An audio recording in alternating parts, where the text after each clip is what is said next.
Hi, everyone.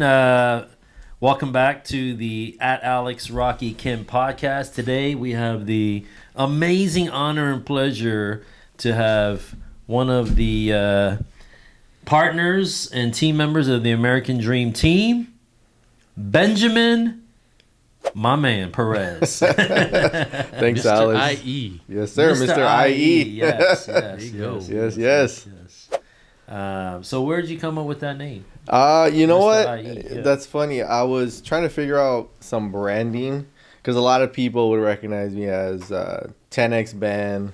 Before that, it was Bang Ben because I drink a lot of energy drinks. Bang energy drink is what I would drink. So a lot of people, Bang Ben. And so I was trying to figure out something that was more towards, the real estate side. And I was looking at a couple other agents, kind of seeing what some of their branding was. Like, there's a guy, Mr. Realtor, that I follow. A few other ones. And I was like, most of my business is in the Inland Empire. So I was like, I checked Mr. IE, the hashtag, see if anybody kind of had it or was using it. No. I said, I just ran with it. And it just kind of stuck. Yeah. So I kind of promote it all the time on everything. So yeah, I think it's kind of fitting for where my business is and what I'm trying to kind of do with it. It almost makes me feel guilty, like if I have a client out in the IE, right? Like, man, wait, I gotta refer that to Mr. Yeah, IE. man. Exactly. You gotta take it to Mr. IE, of course. Yeah, man. Yeah. So, are you married? I mean, can you tell us a little about yourself? Yeah, for sure. I don't even know, your background. Yeah, I've been. It'll be 16 years this year married. Oh, okay. Yeah, so Wow. me and my wife is that 08 or 07? 09? No. 09. No, wait. No. 08. Yeah, Yeah, 'cause I'm 2008. 07. Yeah. Okay, Better remember that 2008, yeah. anniversary. She's going to watch this. Yeah. Oh, it's funny. She always forgets. She's like, how many years is it now? And I'm like, come on, really? Like, it's That's a usually the test. opposite. That's a test. Right? She's That's a testing me, test. bro. So, I mean, it'd be 16 years this year. I think we've been together probably about 21 years in total. So it's been a long time together. No kids. We do foster or have adopted several dogs. So we have 6 dogs right now. That's a lot of dollars. Yeah. It gets chaotic. It gets very chaotic. One just passed back in February of last year. That was kind of like my little sidekick. It was probably the worst thing I've ever felt. We don't have, like I said, we don't have kids, so that was like my little boy. Right. But they're all rescues, so we would we find them. We always try to find the owner. If worst case scenario, we don't want to take him to a kill shelter. But we've kind of maxed out at 7, now at 6. But yeah, that's kind of us in a nutshell, pretty much. Are you from out here? Yeah, so I grew up in Rancho. Okay. When my parents divorced when I was like 5 or something, we used to live in Silmar. My mom, moved out to Rancho. I grew up there, and I was there when nothing was there. It was just grapevines. So I remember what it used to look like, and now it's completely different. But yeah, I grew up in Rancho and really haven't left that area. So you literally are Mr. IE. Yeah, I'm telling you. Grew up Yeah, here. I grew up in there. Yeah, You went to school in Yep. IE and all through elementary through high school. Yeah, never left the area. Wow. What would you say when if you look back, when was the biggest change in the IE? The biggest, so they built a huge shopping center on Foothill. I forget what they call it, but I mean, it started off as the Target and just kind of expanded. But before that was there, it was all grapevines. Because I remember driving through, and it's known for grapevines. When they started building that, the grapevines just kind of disappeared, and then it just kind of escalated from there. New housing, the Victoria Gardens, Ontario Mills, like all these things just started popping up. So there's really no grapevines anymore. But yeah, I remember that very vividly when it was just dirt and grapevines. Would you say the demographics kind of changed along with it? Yeah, I would say yeah. You get a lot of people from like the LA area moving out that way just because it was more affordable, and it kind of still is at this point. Right. They're kind of migrating out this way. So yeah, you see a lot of more diversity than from when I grew up. Definitely now, yeah, for sure. You plan on retiring and dying in No, that's funny you mentioned that. So me and my wife have had this conversation. I wanted originally to retire and move to Costa Rica because we went on vacation. Costa Rica. Nice. Yeah, we went on vacation there. I loved it. Weather was great. Food was amazing. I was like, you know what? in the most recent year, I told her, let's just sell everything, all our assets. Let's just move out there now. We'll figure out what to do. Like, we can buy something cash. I'll figure out what to do out there. I can probably do real estate out there.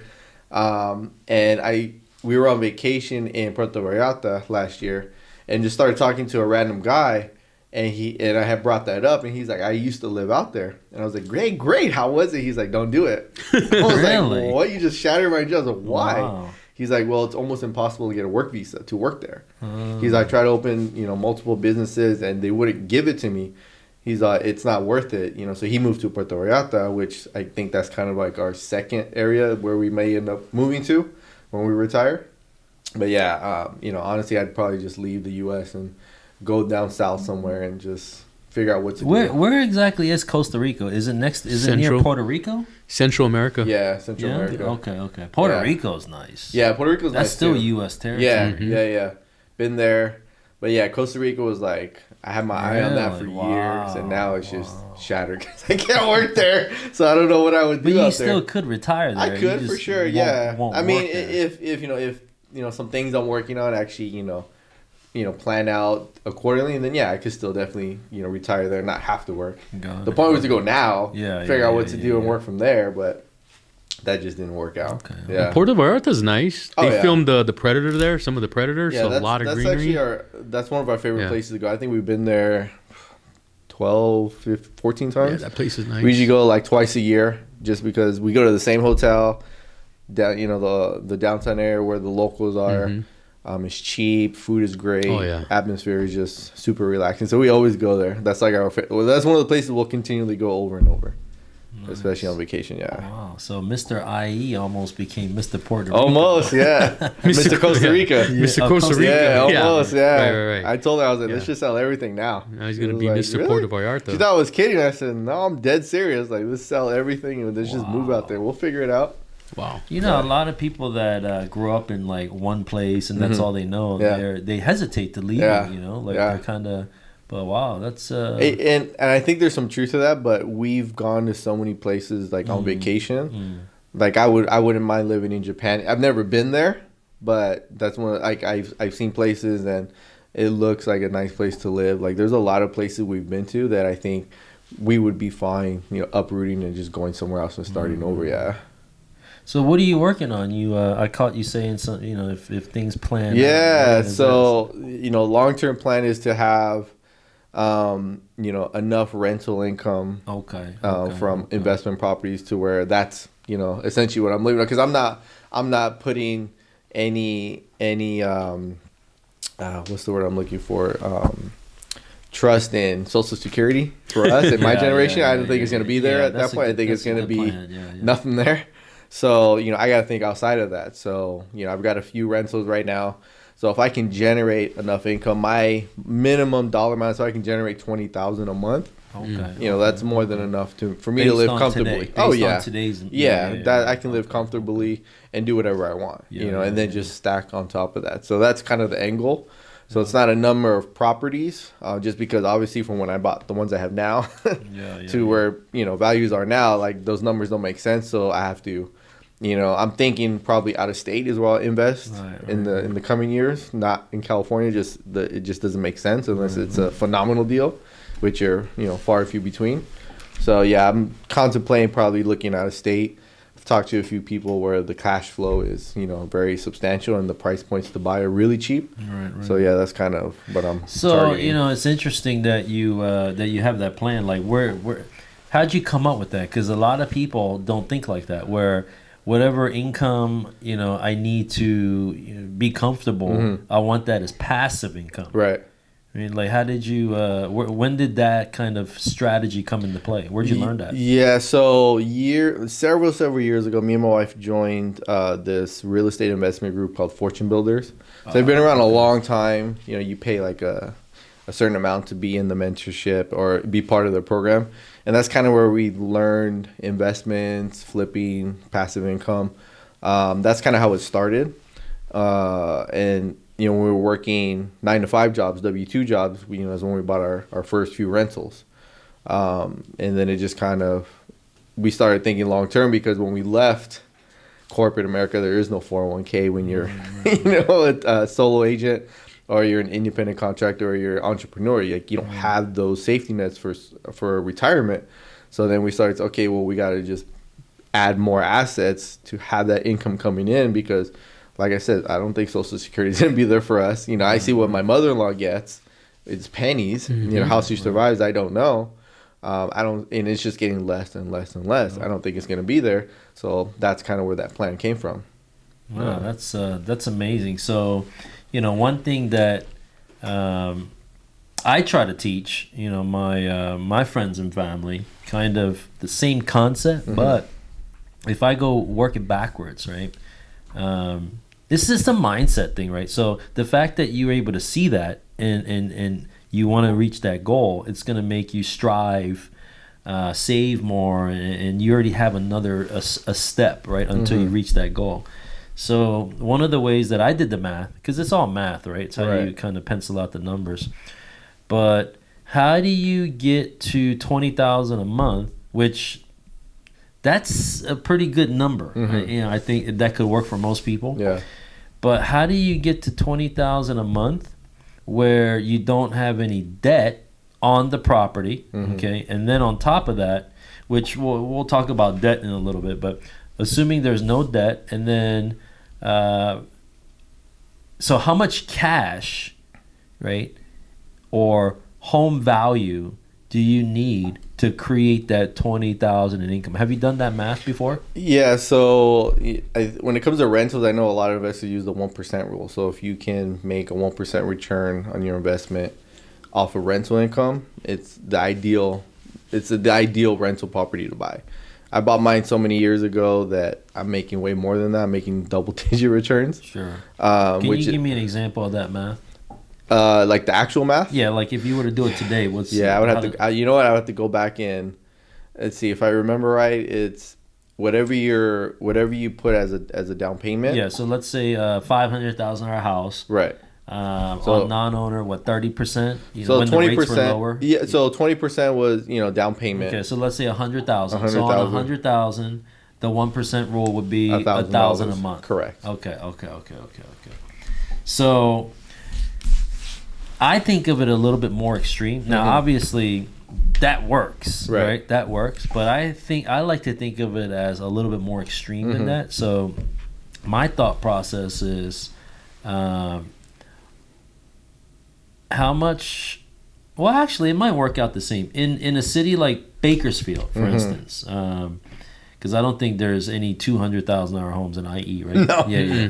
Maybe Barstow if you're lucky. Okay, yeah. So even then, it's like maybe. But out of state, okay. Yeah. So I don't know if you know the numbers for this, but from what I remember doing the numbers on back in 2018, on a $200,000 cash investment, okay. Do you think you can generate about $1,500 in revenue in rental income on $200,000? Depending on where the property is, yeah, I think you can. In most areas, right? Okay, yeah, so then $500 would be for miscellaneous expenses. So without any debt, without any mortgage, that's clearing about $1,000 a month. So it's kind of the same formula that you just did, but. It's less than 1%. It's actually 0.5%. Right. Now, the reason why I was structuring it that way, then here's I think where most people, kind of don't set themselves up right. But if we can get to this point for most people, put that property in a trust, okay, and then put it in a trust where it's irrevocable forever. Okay, and the only way, if you pass away, that someone can take it over is someone takes over that position in your trust. Okay, but whoever takes over can never sell it either, and can never finance against it, ever. Right. So it's literally you're taking your money, you're locking it up. It's almost like you're throwing it away. Right. Lock it up, and prevent anyone, because we can't you don't have kids, but I can't trust my kids to not take money out of it and do something else with it. Yeah. You know what I mean? Like, yeah, for because sure. they didn't build it. They didn't, and they won't understand how valuable it really is. Yeah, that blood, sweat, and tears that you put to get it, they don't understand that. Right. They're just like, well, hey, I'm gonna get this Right. when he's gone. Right. Yeah. Well, it's funny. Like you think like, who is it that is it? I'm trying to think who that billionaire is that he put in his will and his trust that when he dies, none of his kids are getting anything. Yeah, Bill Gates. No, not Warren Buffett. Yeah, Warren Buffett. His son doesn't get any of that. They give him nothing. Yeah. And he did that. I think for Bill a Gates reason. did to his kids as well. What's that? Bill Gates, I think, did the same. Oh, did thing. he? Yeah, I think he Yeah. did I the mean, same and thing. it's smart because you think like you see a lot of these other wealthy people, they automatically just give it to their kids, and it's like, well, they didn't work for it; they're just inheriting this, and usually a lot of times they just blow it through all of it, and then it's like, well, where'd that money go? Where those assets go? It's like, oh, well, it's all gone. Yeah, They never worked for it, so they don't understand the concept of holding it because they, you put that blood, sweat, and tears in it to keep it, and you keeping it for a specific reason, Right. like you said, is to continue to have that cash flow. Yeah, it's really hard to not be tempted when something catastrophic or something important comes up. There's always going to be something, and it's to pass on something to your kids. That's why instead of, a lot of people talk about passing on a legacy to their family and to their kids, they think in terms of business or money. Any business, if I look back, especially now, at least like 100 years ago, it's different. Like Rockefeller or J.P. Morgan, like those were so established. Like it's different, but that's not a normal case, But most businesses, if you try to pass it on to the next generation, by the next generation, with technology growing at the pace that it's growing, you're not really passing on anything, right? Inflation is just going to dilute what they're going to end up getting, and then, like you said, they're not going to know the value of it. So, what are some of the things that who are the people that you can pass your legacy to then in your eyes? Obviously I have nieces and nephews. Those will probably be, the ones. Unless, by some chance me and my wife end up having kids, which I think that time may have passed, which is fine. I got my nieces, my nephews, maybe we adopt a kid. I don't know. You're open to that stuff. Yeah, me and my wife have had these conversations. I got 4 kids if you want to adopt. Yeah, we've had these conversations. In all honesty, I've never really sat and thought about, okay, who am I going to leave a legacy to? It's just, I don't think my mindset is there yet because I don't have kids, so I'm not thinking that. Yeah. But there are some things that, like, me and my wife have talked about opening a rescue for dogs because we're avid dog owners. So that's one thing that she wants to pursue is getting a nonprofit, opening up a dog shelter and dog rescue. Just because dogs can't live without people. Yeah. So we have so much love, and it's funny because I never grew up with an animal or a dog or a pet. So when I met her, she already had a dog, and then she just kept bringing these strays home. I was like, "What are you doing?"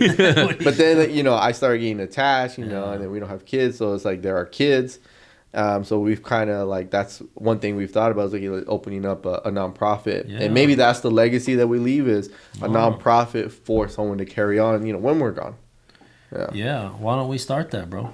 For sure, I know. Help you with that. Me and my wife she's been talking about opening up a nonprofit for about a year now, and this year she's like, I have to do it this year because I want to kind of get that rolling, and I told her, well, not a problem. I just don't want to be the one to take care of all these dogs. I'm taking care of the 6 we have. But at the point, we get to the point where we're hiring people that are doing it. We're just, the faces of the organization, and we're just, helping, those, unfortunate animals that, are dumped or lost or whatever, have somewhere to go, somewhere to care for them. Do you know how easy it is to set up a nonprofit? No, it's really easy. Yeah. It's okay. Really, yeah, we have if it's that hyper focused. Like we have a friend that does the same thing, a friend and a client, and so she has one right now in Ukaipa. Okay. So she was gonna pick her brain and ask her how she did it, But sure, if I got another We can do it person for right you. here, yeah, We for can sure, do- even works better. we could do it for you. And then, I don't like to talk about like the tax benefits, but do you know the tax benefits? I don't know, not specifically. Oh my gosh, it's like now. I mean, look, obviously, the priority shouldn't be the purpose shouldn't be the tax benefit, Right, of course. although that is out there. But it is good to know this, right? Right. So, if you have your nonprofit set up, right, and of course you got the mission going, okay, as a business, especially because you're an entrepreneur, all the money that you put into the nonprofit is tax free.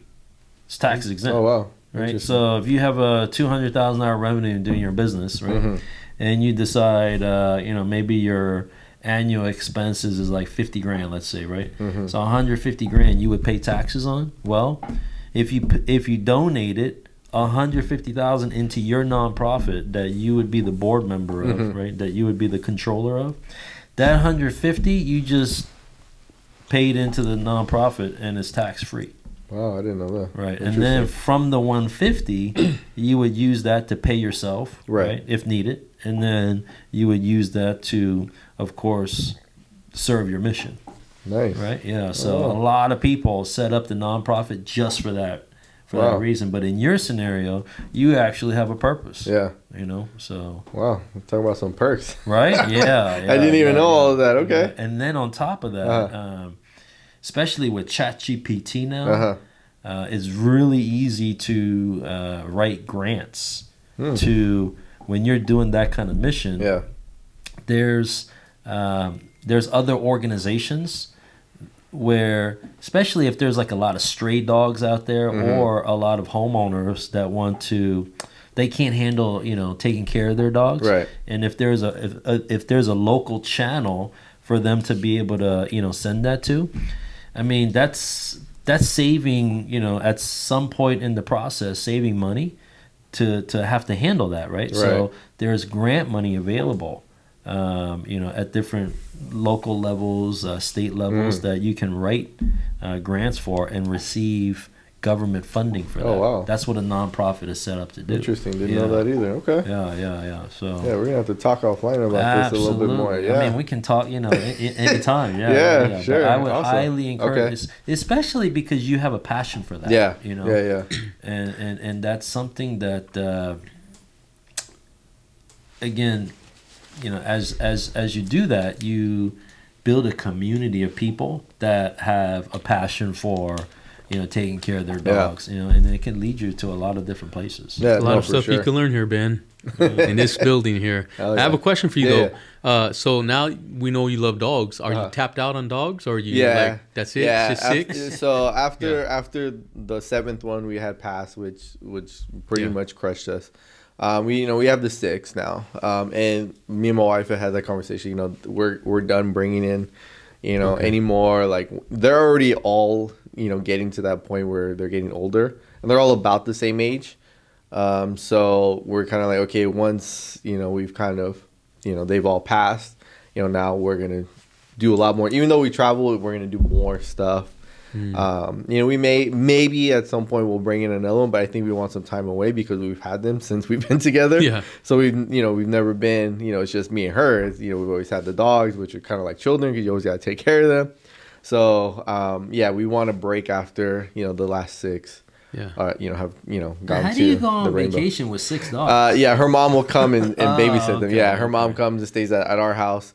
And she'll babysit the dogs while we're gone, feed them and everything. Yeah, I mean, basically they just need to be fed. I mean, they're inside outside dogs, so we have doggy doors and everything. So it's just someone needs to feed them, give them a little bit of attention. But her mom will stay there while we go on vacation. And I think we talked about this the last time about the way you feed your dogs, because I think the lifestyle of feeding dogs has escalated now, has leveled up.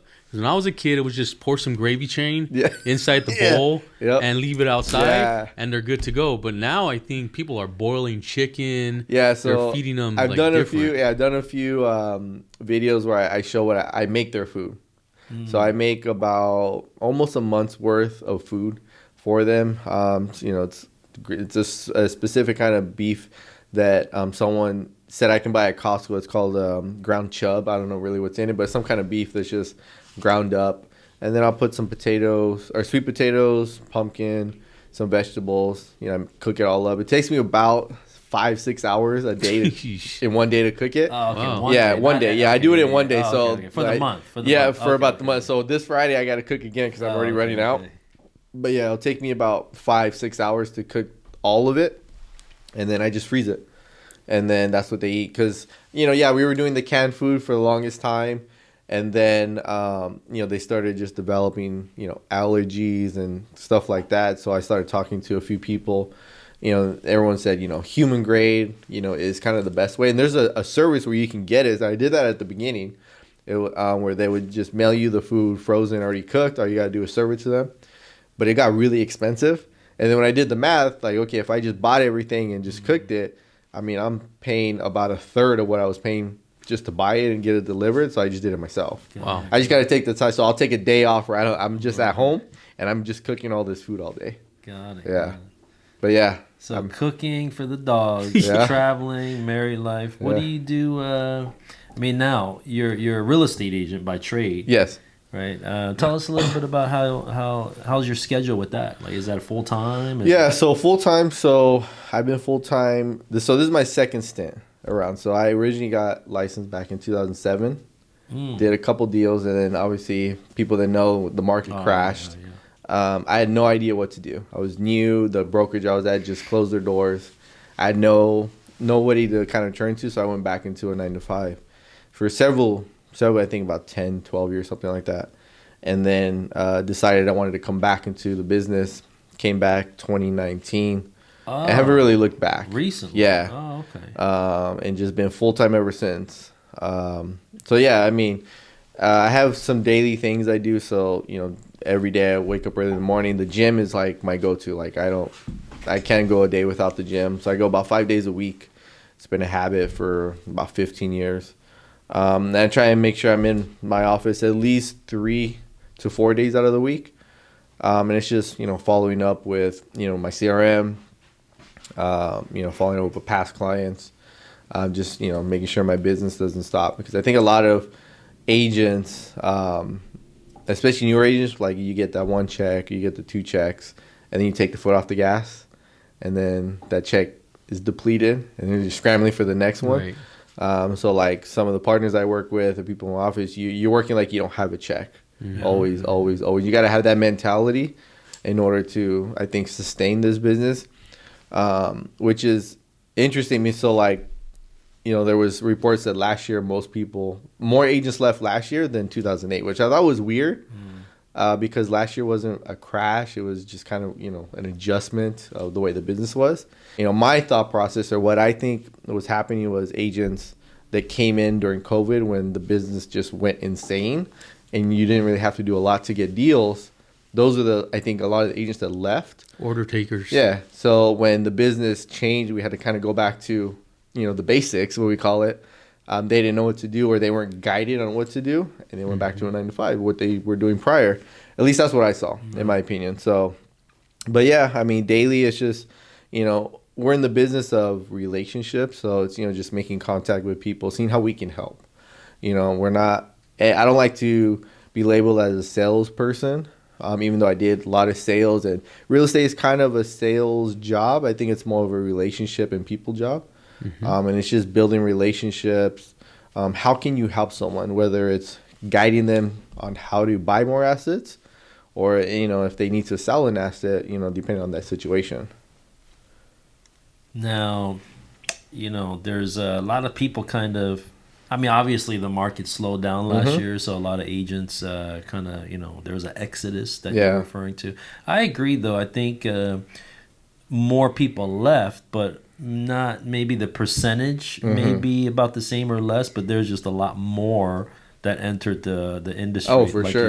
You said, for sure. But going back to that, like, what is the biggest fear with your friends and family right now? Not buying a home or with the market. What's their in general? Just in general, yeah. I mean, I think a lot of people's fears is. I think a lot of uncertainty. I mean, the way interest rates rose up last year, and a lot of people were just like, well, I'm not going to buy. Like, the interest rates are crazy. 7%, almost 8%. Inflation is going to everything costs, everything's going up. I think a lot of people are scared of when is the cost of everything going to kind of normalize where it used to be. You see some things are coming down. I see gas is starting to come down a little bit, because I remember when gas was expensive, I was just, I'm getting 91. Yeah. This is insane. Like, right. Oh my God, like, why is gas costing so much? But I think that, now you got, this is an election year. So I think a lot of people are like, well, I don't know what I want to do. I want to see what happens with that.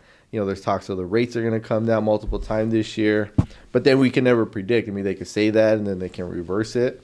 So I think a lot of people may wait on the sidelines, may wait till, election time comes to see what transpires with that, to see what they're going to do. But then you also have those people that are, they need to do what they need to do. And it's still, the business is still going to be there. And everything's not going to stop. But you will have, I think, a good portion waiting to see what happens, throughout the year. Are you seeing a lot of people struggling right now in your business, or, as far as friends and family? And that's filtered from last year. A lot of people from last year, even going to this year, they're still, man, last year was tough. What am I going to do this year? Which is contradicting to, last year was my best year that I've ever had as an agent. So, nice. I think it kind of comes down to what you're doing, how you're doing it, and who you're working with. They can kind of differentiate that. I changed some things, added some things, and I think that helped my business. And it's just multiplying that. So what I like to do is, okay, where did I get most of my business from? Because I'll have a board and I'll categorize where my business comes from. And the ones that got the most business, okay, I go 10 times harder on that, because that's where most of the business comes from. So I think a lot of agents that were struggling maybe weren't figuring out where the business was coming from, or I've been, guilty of this. Is you try something for 30 days. Oh, that didn't work. Let me jump to something else. You got to do it at least. I've seen at least 90 days to see if it works. And if it doesn't, okay, then move on to something else. So where did most of your business? Yeah, so there's an investor that I work with where he'll buy some properties, he'll flip them, and then I just relist them. So I got a good portion of my business from that. Last year, there's a lot of free lead sources where you just pay a referral fee once you close the deal, that I got a lot of business from. So I continue with that. And then the other sprinkled on top was, just my sphere of influence, past clients, referrals, stuff like that. Yeah, so I continue to kind of work those three, and then I'm adding a few other things this year just to multiply the business. I see. Yeah. Anything in particular that you can share? Yeah, so I just am trialing a new lead service. Okay. So I'm on a lot of Facebook groups for real estate agents. And that's been a topic lately. Where did you get most of your leads from last year? Where are you getting most of your leads? Because a lot of people want to, jumpstart their business. So I'll go and I'll see, and I'll kind of look at, the websites and look at reviews. So I found one that was really appealing. So I actually started it less than a week ago, and I've already gotten 4 leads. And I'm not spending a lot. I'm only spending $300 a month. So as of right now, it's probably something I'll stick with. And I was going to trial it for 90 days anyways, but the first week is already going so good. I'm probably going to stay with that, and that's going to give me that extra business that I'm looking for. And then I'm figuring out a few other things. I'm implementing a new CRM into my business, where I'm going to start kind of a drip campaign for a few specific target of sellers. And so I'm just working out the kinks, and once that gets jump started, that's probably going to take me to some numbers that I'm looking to achieve this year. So yeah, right now I've got a couple of things that are kind of in play to get things going. The people that obviously the people that want to buy, they understand. They have the plan.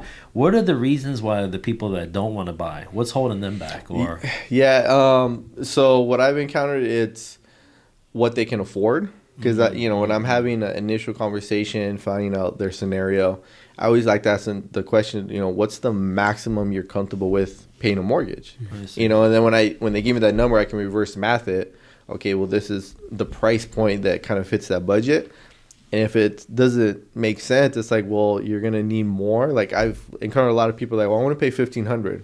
There's no houses. You're not gonna get a mortgage for $1,500. That was maybe 4 years ago, 5 years ago, when you wanted to wait, we've kind of surpassed that. So it's just letting them like, hey, like, unfortunately, at that amount, there is no house you can afford. Unfortunately, if you have someone that's willing to help you with a mortgage where you can pay maybe double that, a friend, a family that can move in with you, then it's feasible. But that is probably the biggest thing. And then a lot of people, the rate. And what I was trying to tell people last year is, buy now, bite the bullet for, a couple months. We can't predict the future, but, I always say, look, there's talks that the rates may come down, and you can always refinance, after 6 months or whatever. But if you can manage, get in now, and then when the rates lower, then you can refinance versus when the rates, and if they do lower, which, they're saying rates, may get into the 4s. And if that happens, I'm seeing COVID happen again, where the flood of buyers are going to come out. People are going to start throwing money at houses just because they want to get in now. And now you're competing with 50 offers versus a handful. More competition. When the interest was a little bit higher. And that's why I try and educate some of the buyers. But sometimes, there's only so much you can do.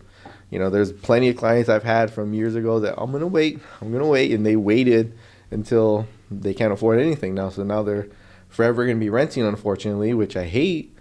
But, there's only so much I can do. There's only so much I can advise. At the end of the day, if that's what they want to do, I really can't do anything else but that.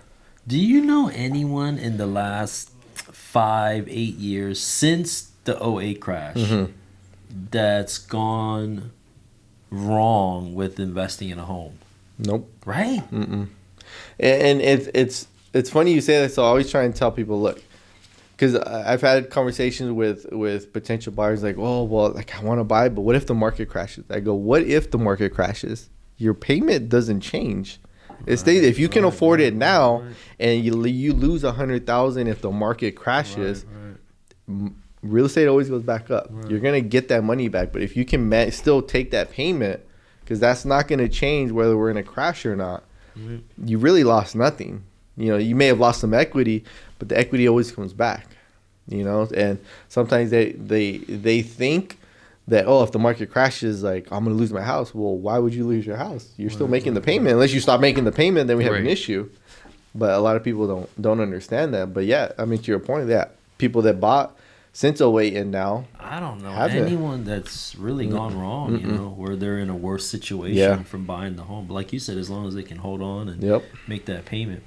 Now, are you seeing more business entrepreneurs, wage earners? What kind of people are kind of, making these moves right now?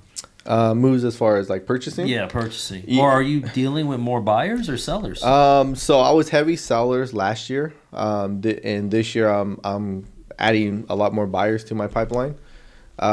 Few people that I've encountered are more business owners.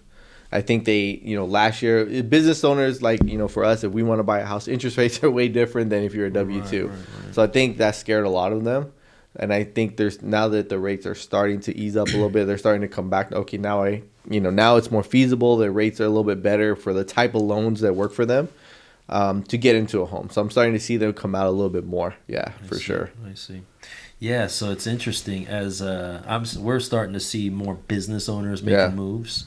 But it's interesting what kind of businesses are doing good, which ones have a positive outlook right now with the economy. Yeah, I was gonna say, so what are you seeing as far as the businesses that are succeeding right now?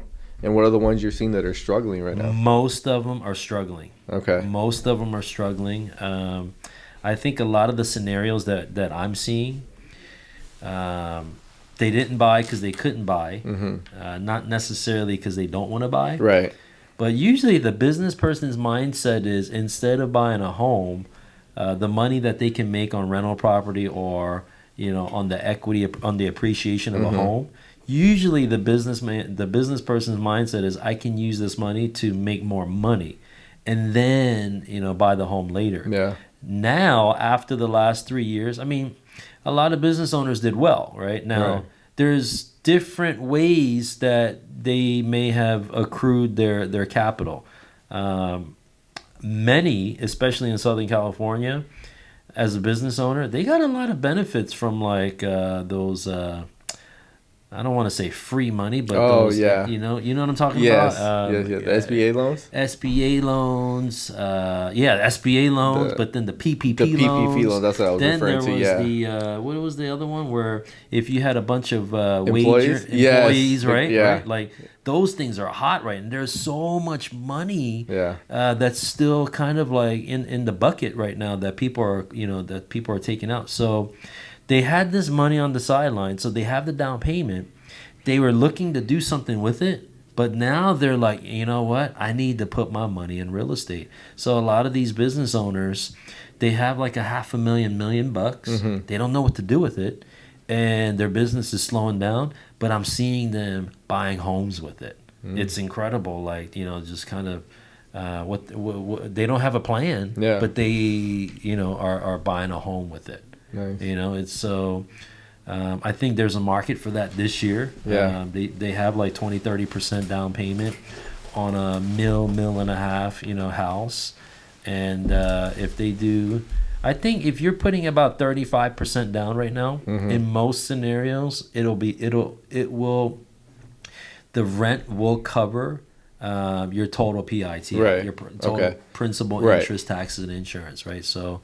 I think that's kind of the last move that they have left. Mm. So it's it's kind of shocking to see where people are at right now. But a lot of business owners are hurting. That's what I see. Yeah. What about you, Jesse? I think the same thing. The business owners are hurting, but some business owners think they can't qualify because maybe they don't make enough money when they actually do, but they're writing off too much, so they don't have to pay back the IRS. Right. But then that's where we come in.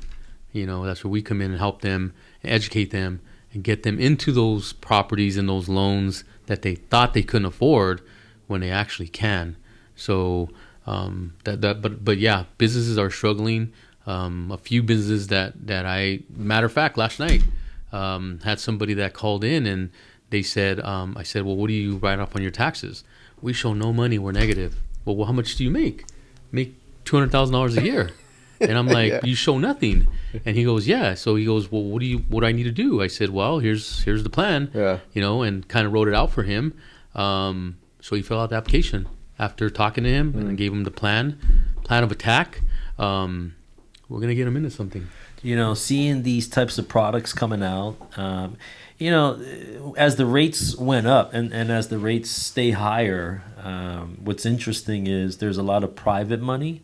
Mm-hmm. That's coming in where it starting to make a little bit more sense to lend private money to the market, right? Mm-hmm. So private money is kind of the reason why we'll see more aggressive products, right? Where they're not looking at the ability of the borrower necessarily. Mm-hmm. They're looking at, to me, that means that they still see appreciation in the housing market, right? All this private money wouldn't be coming in unless they saw appreciation coming in the market. Yeah. So, that kind of tells me, where the market's headed. But even if you look at how much money's being printed, I talk about this all the time, mm-hmm. With our team, but with the amount of money that's being printed, I think the problem that we all need to be concerned about is the appreciation going up too fast. And like to your point, when the rate's higher, I think that's a great strategy. What you were saying earlier, buy when there's less competition mm-hmm. because the rates are higher. Yep. And then when the rates come lower, benefit by refinancing. Yep. Mm-hmm. Right? Is that? I guess that's not so common to understanding it, because I don't think most people know what refinance means. True. Yeah. Right? Like they think that once you buy something, like you're stuck with it. Yeah. They don't understand that concept. Yeah. So I said, I like to have that conversation with them so they understand, you can do a streamline refi, super easy. Mm-hmm. And I try not to get too technical, but it's like, hey, when the rates drop, we can refinance, drop your payment. If you've got enough equity, then we can remove that mortgage insurance if you have it there. But yeah, just letting them know that it's a better opportunity, even though the rates are a little bit higher and it may be very tough with that mortgage. But if you can manage that, you're going to be in a better situation where if we get into that situation where the rates come down into the fours, where there's speculation, it's gonna be a frenzy, and you're gonna compete with so many people, and people are gonna start overpaying again, and you're just gonna be pushed out. And that's what I it was sad because I had buyers in 2019, when everything was going crazy, and a lot of them never bought because they were just getting outbid. They didn't have the money. First time buyers don't have 40,000-50,000 to throw on top of a house just to get it, so they're struggling. And I'm fearful that we're gonna see this again. Maybe not to that extreme, but I think we're gonna see some overbidding, a little bit more aggressively than especially last year. That may push people out again, especially those first-time buyers. Now, what I'm curious about is last year you said that you were working with more sellers. Yeah. How in the world do they why would they sell a home, right? Knowing kind of what's happening in the market, home prices are going to skyrocket, and what kind of scenarios are homeowners actually selling? That's my thing. If I'm a buyer, it's not even about me. I don't know if I want to buy. There's no homes to buy right now. Yeah. What goes through the mind of a seller right now? Yeah, so I kind of had a lot of the same scenarios last year. A lot of people were moving out of state. I had multiple were elderly, were moving into assisted living. The family just were selling it to use those profits for them to live the rest of their time. So that was kind of the scenarios that I had that were common. No one was selling to upgrade, to a bigger house because the rates just didn't make sense. No one was really downgrading again because the rates didn't make sense. It was like people that were in a need and had to sell, which is why they were selling. The assisted living scenario. Yeah. How much? You don't have to go too much detail, but how much was the sale price on that one? Do you remember? Yeah, so the last one I did was at $880,000. $880,000, and then do you know how much of a balance they had? They owed about, because I remember the owner had pulled out a second. I think they owed maybe around $350-ish. $350. So they cleared about roughly, 500. Yeah. Okay. So with that 500, the kids took some of that and gave it to mom and dad to go live in assisted housing. Correct. How much is that assisted housing per year? Do you know? Yeah, roughly? I remember they were telling me. So I don't know. Well, they were telling me it was about $2,500 a month. $2,500 a month. So that's about $30,000 a year, and they probably set aside 10 years for that? About 10 years. Okay, so that's about half right there. Right. $300,000. Okay. What happens to the other $200,000? Yeah, so I know in that scenario, the daughter took a portion because while they were in the transition of selling the property, they were making payments, so they wanted to take that money back that they invested. Got it. Then they split it between the other siblings that wanted their cut, so they gave them a portion, and I think there was still probably a little bit left over. But yeah, that was kind of what they did with the rest. Got it. Yeah. So I wonder if this was a scenario, and if not, this is just just to share this information. If they cleared that 500, they took maybe 200 of that, and then used it as a down payment, 50% down payment. Could they find like a $400,000 house in that area for the parents in that area, where they put 50% down, $200,000, and then they would essentially have no payment until they passed away. Oh, did you know that that's a scenario? I did not. Yeah. So right, you have the other 300. With the housing covered, that's called a reverse mortgage. Yeah. But most people don't know that you could actually do a reverse mortgage on a purchase. So there's a lot of seniors, especially in the Long Beach area. Where they, let's say the house is worth $1 million, they owe $500,000. Classic scenario right now, right? They sell the home.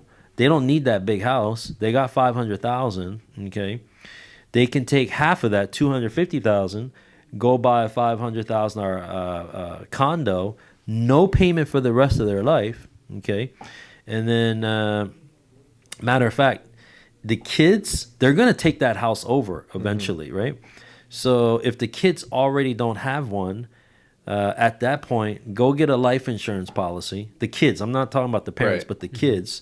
to cover that mortgage later on. So, do you know how a reverse mortgage works on a purchase? No, it's the first time I'm hearing about this. So if I buy a $500,000 condo or a house, right, and I put $250,000 down, there's $250,000 in equity. Okay, on a $250,000 loan, let's just pretend the payment is $2,000 a month. Okay, you're not paying $2,000 a month. The $2,000 a month gets added to the $250,000 every month. Oh. Okay, so they're adding on the back end. It's on the back end, right? Okay. So every 12 months, let's just say you're adding 25,000 to the balance. Right. So that 250,000 turns into 275, and then 300, 325, 350, 375. Okay. However, at the same time, if that house was 500,000, the value goes up. Right. Right. It's gonna be kind of breaking even. And then when the parents pass away, the equity goes to the kids. You still keep the equity. Oh, wow. Right? That right now is the ultimate play for senior citizens between 80, 85 and up. Right? Wow. That's a 10-year play. There's no better play than that right there. Interesting. Right, with no payment. And then you can actually keep your Social Security income as your kind of spending money. Wow. Yeah. Telling you learned a lot of stuff here. Home first That's mortgage the first time I've heard of a American reverse Dream mortgage Team. purchase. Purchase. Wow. Downgrading. Downgrading. Right. Yeah. Obviously, they're downgrading. Yeah. Right. Wow. Right. Okay. And then using that other $300,000, give that to the kids, have them put it into a life insurance. But I mean, you could do a lot more other stuff with it. Right. But at the minimum, like conservative, put it into a life policy where you're generating some income, and now you have income on that cash. Interesting. While the home is still appreciating. Nice. Yeah. So there's like win-win-wins across the board. Oh, wow. Yeah. Okay. So we are sitting here with Ben Perez, Mr. IE. We are Home First Mortgage Bankers, business missionaries with the American Dream Team. Yes, Mr. sir, yes, Alexander sir. Kim. We learned a lot here. Yeah, I've been here now for a couple years with Alex, and in the last couple years, I felt like I was just so lost in my previous corporate life. I should say. You came from B of A, right? Absolutely. Yeah. I came from there, and now being with Alex, I feel like I should have been here a long time ago. Yeah. Because now I'm actually learning what really goes on in this mortgage industry. Being so isolated away from what's really going on to now my eyes are open, not just in the mortgage industry, but just being an entrepreneur, period. Yeah. And just learning the business mentality. But yeah, 20 years in this industry, but I felt like in the last couple of years, I've learned way more in this industry being under Alex and our team here than I ever have 18 years on the other side. Oh, that's interesting. Yeah. That's why you're making the face like, well, I didn't know that. Yeah. There's a lot of stuff that I didn't know. You're blowing my mind with some of these programs. Okay. I'm like, what? How do you think about this concept? Everyone that you put into a house in the last 4 years, right? How many of them are thinking like you to buy the next investment property, And if not, why are they not thinking like that? Out of curiosity. Yeah, I think only a handful, because I've had conversations with a few of them where they're already thinking about like, oh, you know what, I want to buy a rental at some point. Hey, great, I can walk you through that process, super easy. I always recommend the way my rentals are with your Section 8. It was funny when I first got them, a lot of people were trying to shy me away from it, but I like the way it works and the concept around it. And I get to, just even on a regular rental, you get to pick who you want in there. But I kind of have the same type of people, renters. They end up being single moms. I really have no issues with them. And I like it because there's a constant, every year, Section 8 does an inspection, make sure that they haven't trashed the house. They're not doing anything they're not supposed to based on their contract with the county. And it's a win-win because I get automatic the first, I get my portion from the state, they cover the rest of their balance, but what the state doesn't cover, and I don't have to worry about anything. So, and I've had multiple conversations with a few past clients where I'll walk you through exactly how I do. I have it streamlined because I've done it so many times. I know exactly how to do it. And the last renter I got into my last rental, I had them locked in before I even closed escrow on the purchase because I had it so streamlined. So I'll walk anybody through it, and I always tell them you're thinking like most people are not. You know, they want the first house, which is great, but you want to also think long term, like how can I build wealth on top of, you know, my primary residence to where maybe that rental can pay your mortgage or a portion of it, and now you're kind of easing up on that income that you're making. You're easing up the actual money that's going out for the mortgage. So these people that bought with you, Yeah. right? What's holding them back from buying these investment properties other than the down payment? I would think I think fear of being a landlord. I think you see a lot of horror stories like, oh man, this guy stopped paying rent and now I can't even get inside my house. You know, maybe the liability of having a second mortgage. I mean, that was my fear when I bought my first one. Like, oh shit, like what if the renter doesn't pay? Like I got 2 mortgages now. But I think once you get over that fear and you start to see that the income is coming in, the fears are gone. Like I want to buy multiple properties. I want to buy bigger properties. So I think those are the fears that they have to where they don't want to pursue that. Or maybe they had a friend or a family that lost something that was an investment, and you know they're just like, well, I don't want to go deal with that. No. What are some of the biggest challenges as a landlord? I mean, for me, I think it was, so in the beginning, I would always go and fix something if it broke. Like, you know, oh, hey, this broke. So I would go and do the work. You know, after a while, I was like, this just takes up too much time. I'll just call a handyman that lives in the area. Hey, go. I'll pay for it. No big deal. I write it off as a loss on my taxes. You know, I figured that out. I think that's probably the biggest thing is, especially your first one, you feel like you have to be the handyman to fix everything. You got to fix everything yourself. You know, in reality, you don't, you know, because everything, you know, can be written off in taxes. You know, the time you're spending is not valuable going to do those things. And I think that's the biggest thing because that was my biggest thing. Yeah, for sure. So you learned to delegate over the years. Yeah. Learning to delegate. Like I don't have time for that at all. Anything else that holds them back from buying multiple investment properties, would you say? Your clients. My clients, yeah, besides money, you know, like we talked about, I think those are probably the things that are fearful the most. Okay, so those come with experience, right? Okay, what about the money? Where would they get the down payment from? I think, you know, they've already saved so much to buy that initial home that, you know, for them thinking like, oh, I got to save another 20%. Like, how am I going to do that? Now I have a mortgage. Now I got utilities. Now I got taxes on a house. You know, I think that's probably where it is, that they don't know where it's going to come. So they're thinking like, oh, I got to save another 20 years to buy my first investment, which is probably why it's not top of mind. You know, we have a lot of creative financing here at Home First Mortgage Bankers. So anybody that thinks they don't have a down payment, we can make a down payment happen. Maybe, you know, not completely, but a lot of it. And then that's where you come in like you did for our last deal. Yeah. You got a seller credit. But we definitely have a lot of creative financing here at Home First Mortgage Bankers. Nice, I like that. Yeah, I think owner occupied and non-owners, you know, a little bit different. But I will say this: in a market like next year, potentially, or in the next few years, and it's bound to come, right? I anticipate a lot of homeowners are going to lose their homes. Home prices are still going to go up. Interest rates will still, you know, come down, but because of what the Feds had to do, you know, to slow down inflation, they had to kind of force us into a semi-recession. I mean, technically, we're in a recession because we had 2 negative quarters. I mean, technically, but they don't call that a recession. They kind of readjusted, you know, the definition of recession.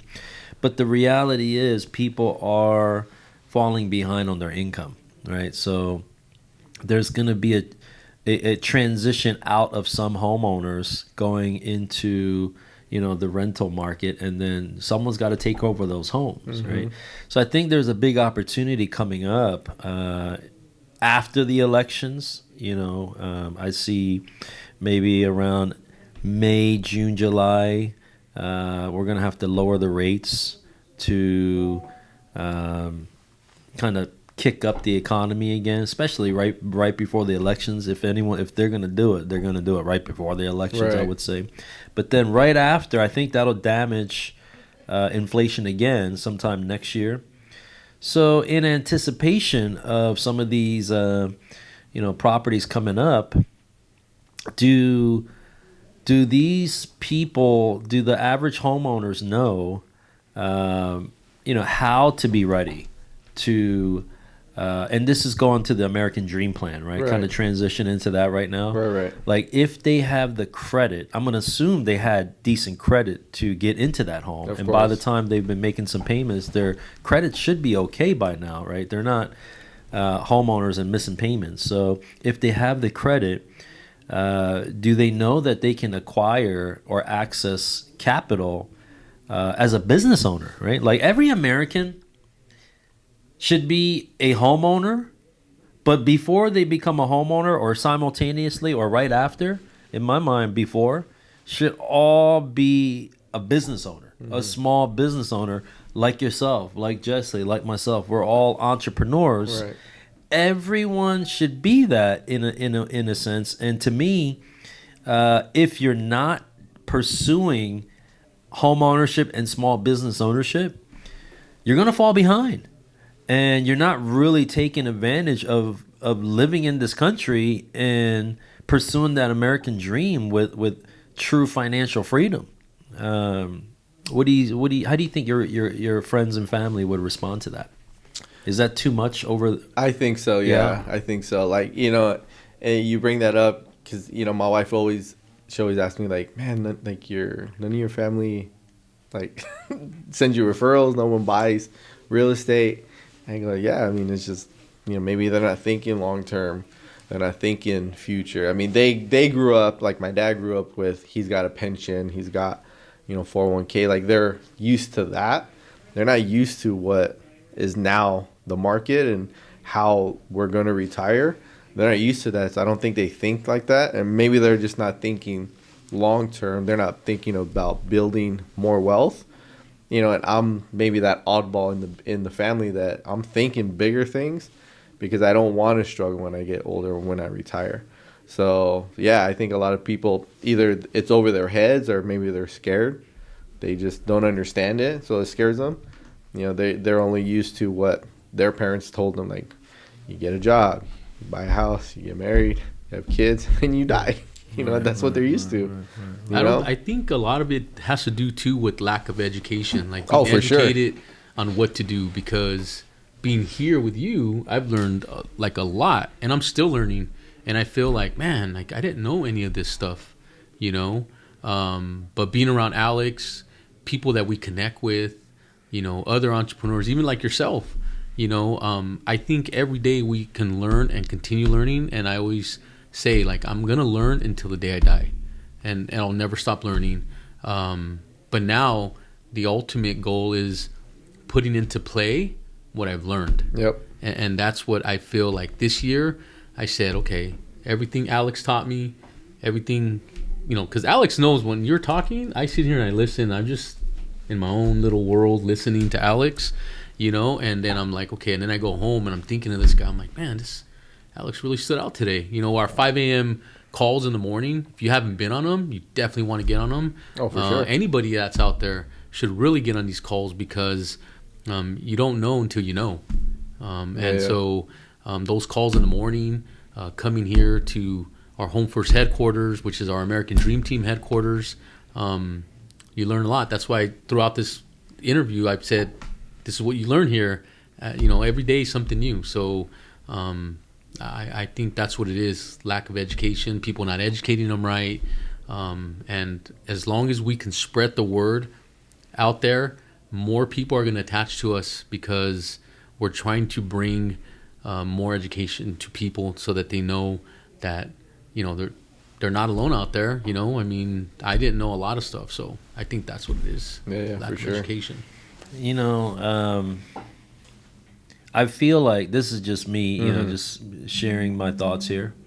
I feel like you should be obligated to at least attempt to let your friends and family know how important this is to acquire, to set up a business, to acquire more real estate, to hedge against inflation, because what's coming, I mean, it can't be more in our face and obvious. And then here's the thing.